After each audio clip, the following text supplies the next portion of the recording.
আসসালামু আলাইকুম। প্রিয় দর্শক, অন্য মঞ্চের আলাপ চাইতায় আপনাদের সকলকে আমন্ত্রণ জানাচ্ছি। ঢাকা বিমানবন্দরের আগুন কে লাগিয়েছে? আওয়ামী লীগ ও ভারত, নাকি মোহাম্মদ ইউনূস ও পিনাকি, নাকি অন্য কেউ? বুঝতেই পারছি এখনকার এই প্রতিবেদনের হেডিং বা থাম্বনেল দেখে অনেকের চোখ কপালে উঠে গেছে। কপালে ওঠার কারণ আওয়ামী লীগ ও ভারতের নাম নয়, পরের নাম দুটো। সেটা হলো মোহাম্মদ ইউনূস এবং পিনাকি ভট্টাচার্য। আমার মন গড়া কথা কিন্তু নয়, এই প্রশ্ন কিন্তু সত্যিই উঠেছে। কেন উঠেছে তা একেবারে সূত্র উল্লেখ করে বলবো, এবং যাহা বলিব সত্য বলিব, সত্য বই মিথ্যা বলিব না। তবে এই প্রসঙ্গে যাওয়ার আগে ঘটনার ছোট্ট একটু বিবরণ না দিলে অন্যায় হয়।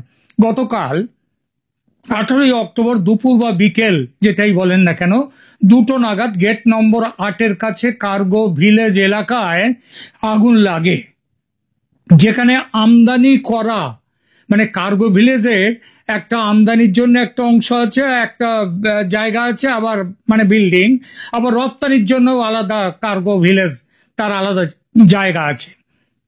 তো আগুনটা লাগছে কার্গো ভিলেজ এলাকায়, ওই আমদানি যেখানে করা হয়, মানে আমদানির পণ্য যেখানে রাখা হয়ে থাকে। মোট 36-37টি দমকল ইউনিট, সেনাবাহিনী ও বিমান বাহিনী এই অগ্নি নির্বাপনে অংশ নেয়।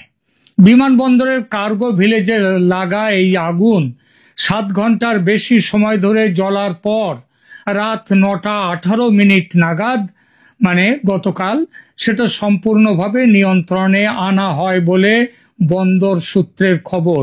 আগুন কিন্তু নেভানোর কথা বলা হয়নি, বলা হয়েছে আগুন নিয়ন্ত্রণে আনা হয়েছে। ব্যাপারটার ফারাকটা কিন্তু মাথায় রাখবে।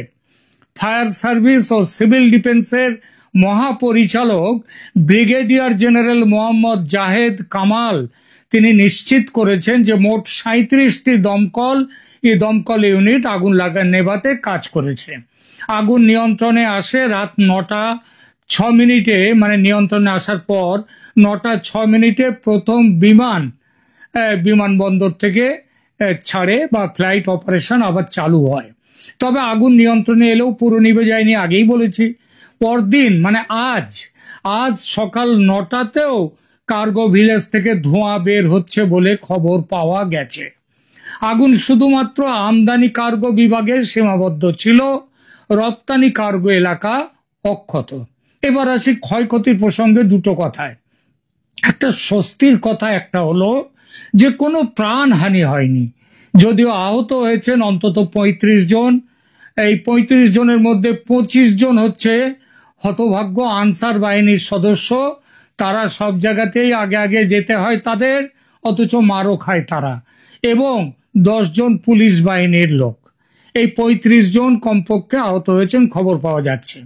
আহতদের চিকিৎসার জন্য কম্বাইন্ড মিলিটারি হাসপাতাল এবং কুর্মিটোলা জেনারেল হাসপাতালে নিয়ে যাওয়া হয়।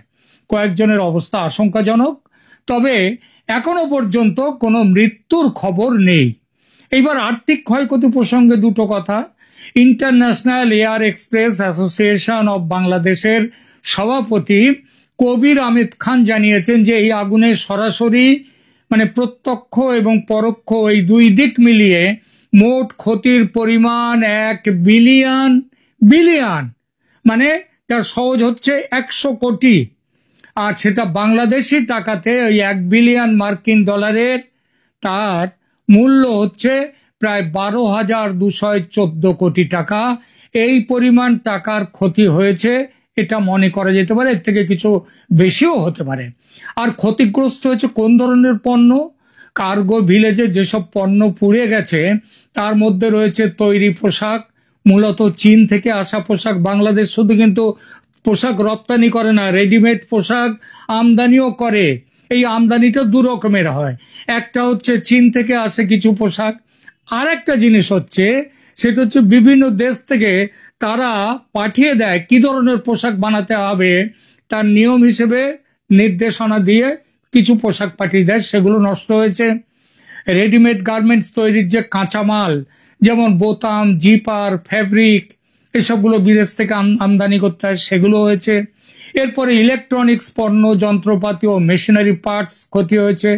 বস্ত্র শিল্পে ব্যবহারের জন্য যে রাসায়নিক পদার্থ নিয়ে আসা হয় সেগুলো ক্ষতি হয়েছে বিশাল, এবং বলা হচ্ছে এই রাসায়নিক পদার্থ থেকেই আগুন লেগেছে। এছাড়া mobile cover, light accessories cargo ভিলেজে আমদানির অপেক্ষায় থাকা এবং কাস্টমস ক্লিয়ারেন্সের জন্য রাখা হয়েছে শত শত টন পণ্য, যেটা বিদেশ থেকে আনা হয়েছে ভারতে, এই বাংলাদেশে, সেই পণ্যগুলো নষ্ট হয়েছে। আচ্ছা, এইবার হয়ে গেল। এবার বলি ঢাকা বিমানবন্দরের এই অগ্নিকাণ্ডের আগে একবার তাকিয়ে দেখি পৃথিবীর অন্যান্য দেশে কি ধরনের ভয়াবহ অগ্নিকাণ্ড বলতে যেটা ঘটনা সেটা কিরকম। দেখুন, প্রাণহানির দিক দিয়ে যে বিমানবন্দরের অগ্নিকাণ্ড সব থেকে ভয়ঙ্কর সেটা হলো 1996 সালে জার্মানির ডুসেলডর্ফ বিমানবন্দরের অগ্নিকাণ্ড, যেখানে 17 জন মানুষ পুড়ে মারা যায় এবং প্রায় 100-র মতো মানুষ মারাত্মক আহত হয়।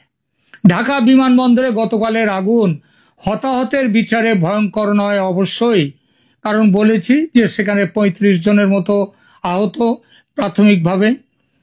তাহলেও ক্ষয়ক্ষতির দিক দিয়ে কিন্তু সবার ওপরে চলে গেছে বাংলাদেশের গতকালকে শাহজালাল বিমানবন্দরের অগ্নিকাণ্ড।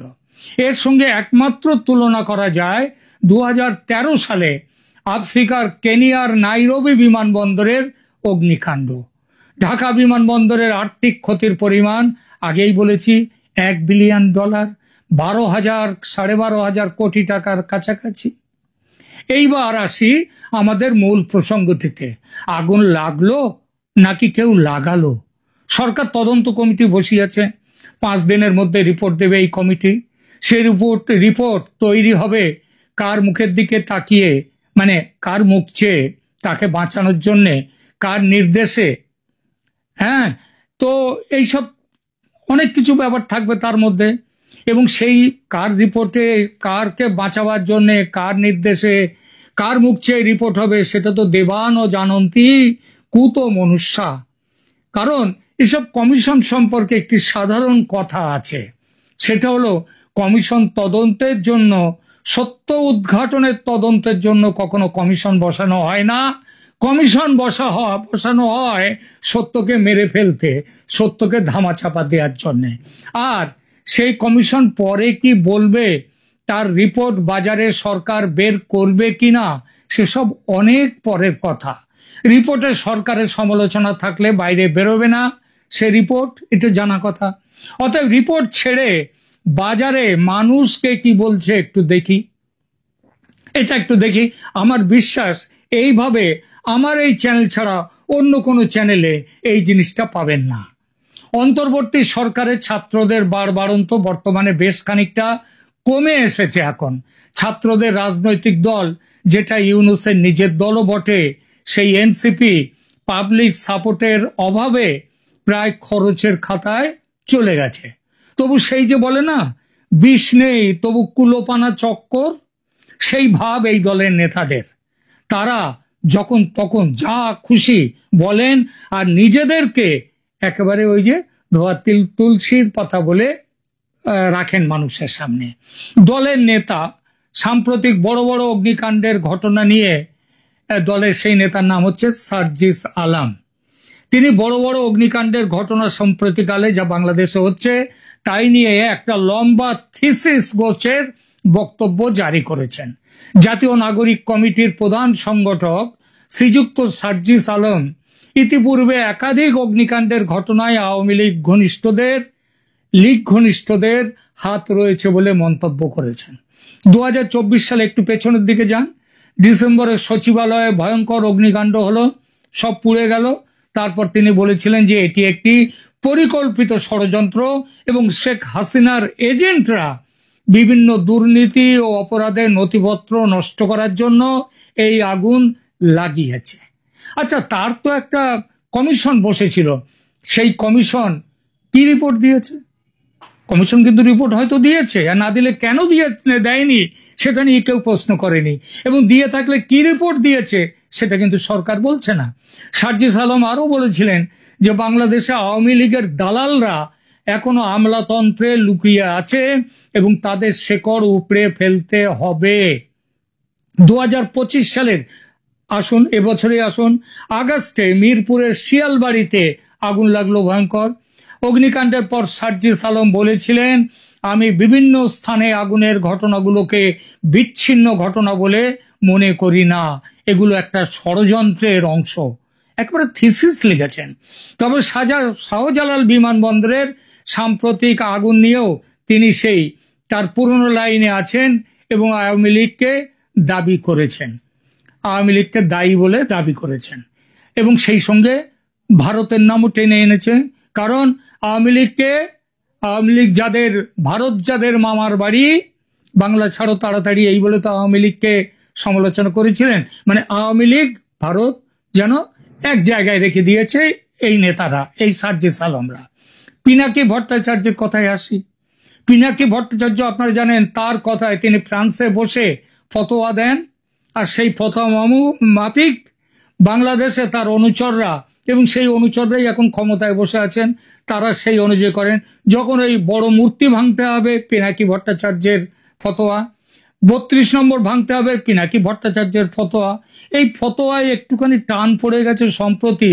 তিনি বলেছিলেন 46 নম্বর পদাতিক ডিভিশন ঢাকায় আসছে, তারা এসে দখল নেবে ইত্যাদি। সুতরাং জনগণকে রাস্তায় বেরোবার জন্য বলেছিলেন, হাজারে হাজারে লাখে লাখে মানুষ রাস্তায় নেমে আসুন। দেখা গেছিল 5টা লোক রাস্তায় নামেনি, এমনকি কুকুর বিড়াল পর্যন্ত রাস্তায় নামেনি। তো পিনাকি ভট্টাচার্যের বাজার এখন একটু খারাপ যাচ্ছে, কিন্তু খারাপ গেলেও তুম হাম ছোড় সকতে হ্যায় লেকিন কমলি নেই ছোড়েগা।